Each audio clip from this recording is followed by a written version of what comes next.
noches, bienvenidos al programa Cine en Blanco y Negro. Hoy vamos a ver una película del maestro Rossellini, Germania, año cero. Roberto Rossellini, como saben ustedes, ha ido ganando con el tiempo pues la categoría de indiscutible maestro no solo del cine italiano o del neorrealismo italiano, sino que es uno de los apóstoles, por así decirlo, de todo el cine mundial. Lo vio muy bien Cahiers de Cinema y la verdad es que sus obras han ido ganando con el tiempo mucho, quizá porque fue el primero que desistió de hacer un tipo de cine tradicional con una narrativa clásica, y en esta película precisamente de Germania, año cero, es donde nos damos cuenta que opta por otra manera de contar, por otra manera de realidad, por otra especie como de crónica.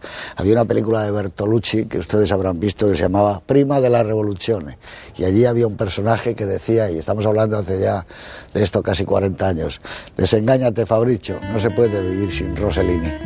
Bueno, pues parece ser que va a ser verdad. También decía Rossellini una cosa poco antes de morir: el cine ha muerto, viva la televisión. Y es curioso que todo el cine del mundo se está viendo ahora por la televisión. Quiero decir con esto que Rossellini era un ser especial y que hubiera podido ser papa, hubiera podido ser presidente de Italia, hubiera podido ser lo que hubiera querido. La personalidad y la fascinación de él eran realmente legendarias. Corredor de automóviles, decían que era tan bueno como Fangio. Es decir, que estamos ante un personaje tremendo. Esta película, forma parte de su trilogía de la guerra. Es difícil incluso llamarle película, es algo muy complicado, pero lo que sí hay es como una mirada y una piedad sobre los personajes que es muy difícil de ver. Yo diría, antes de pasarle el testigo a mis tres amigos, que los tres son periodistas, que es una película de terror, lo que vamos a ver hoy, que es Germania, año cero.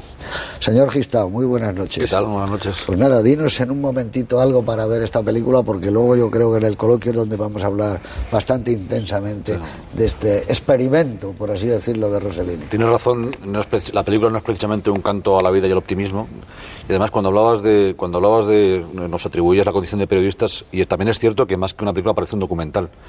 De hecho, el argumento no es más que una suerte de costumbrismo destruido, y además yo creo que en ese tono de documental, esa veracidad o esa verosimilitud también lo tiene, que es muy típico del cine de Rossellini, que no hay actores estrella. Yo no sé si en esta película hay incluso actores profesionales, porque él muchas veces recurría a personajes reales. En cualquier caso no hay un actor estrella, entonces no hay un actor profesional estrella. Hay personajes que parecen reales, parecen bocados de realidad, es un tono documental. A mí la película está muy interesado, aparte de que me ha dejado un poco deprimido, esa es la verdad, por lo siguiente. Hay una escena con la que empieza la película, que es ese cementerio en el que están cavando fosas, en el que vas y consigues trabajo, y si te fijas solo hay mujeres y niños, los hombres están todos muertos. Alemania no tiene hombres, están todos muertos después de la guerra.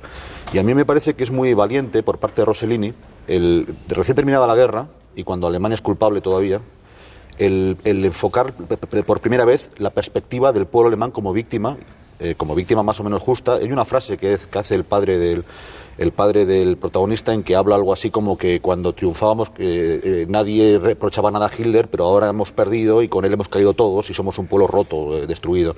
Y es la primera vez, yo creo, que tan poco tiempo transcurrido después de la guerra alguien se enfrenta a esta perspectiva, que es algo que últimamente estamos viendo en ciertas películas. El otro día comentábamos algo de Valkyria, en que se está empezando a adoptar la perspectiva del pueblo alemán como víctima de Hitler y no como cómplice.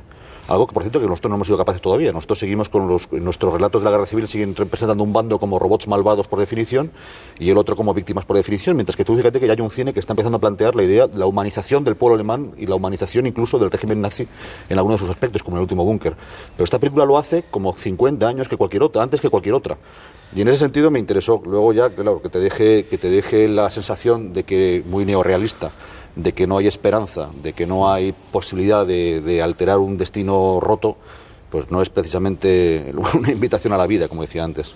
Muy bien, bueno, pues vamos a ver la visión de otro compañero y periodista de esta crónica. Es una crónica, un documental, ¿no? Es una crónica. Yo creo Antonio que sí. San José, buenas noches. ¿Qué tal, José Luis? Buenas noches. Si tuviéramos que acudir a las videotecas, a las filmotecas, cómo era Berlín después de la Segunda Guerra Mundial, esta película nos da una dimensión absolutamente cierta de lo que es. Decía, es una película de terror, es el horror de la guerra y el horror de la posguerra también, una guerra continuada a través de ese niño Edmund Keller, que tiene literalmente que buscarse la vida, que afanarse para conseguir comida.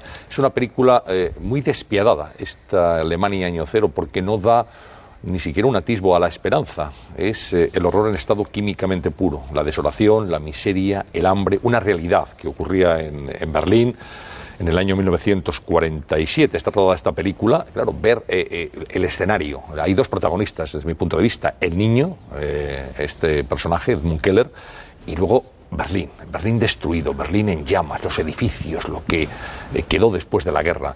Y en ese sentido creo que Rossellini hace una película, tiene alguna similitud, podríamos luego discutirlo, con Roma Città Aperta. Bueno, tiene algunos puntos de contacto, aunque la visión de Roma Città Aperta yo creo que es más amable por parte de Rossellini, que es todavía más dura. Y luego ha hecho una película desnuda, sin ningún artificio. En el fondo es una película, un documental, una crónica. Tiene que ver con el periodismo, creo que nos interesa a los contertulios de esta noche porque nos sitúa en ese momento histórico. Y luego, pues es Rossellini en estado químicamente puro y neorrealismo, por definición, por antonomasia, esta película.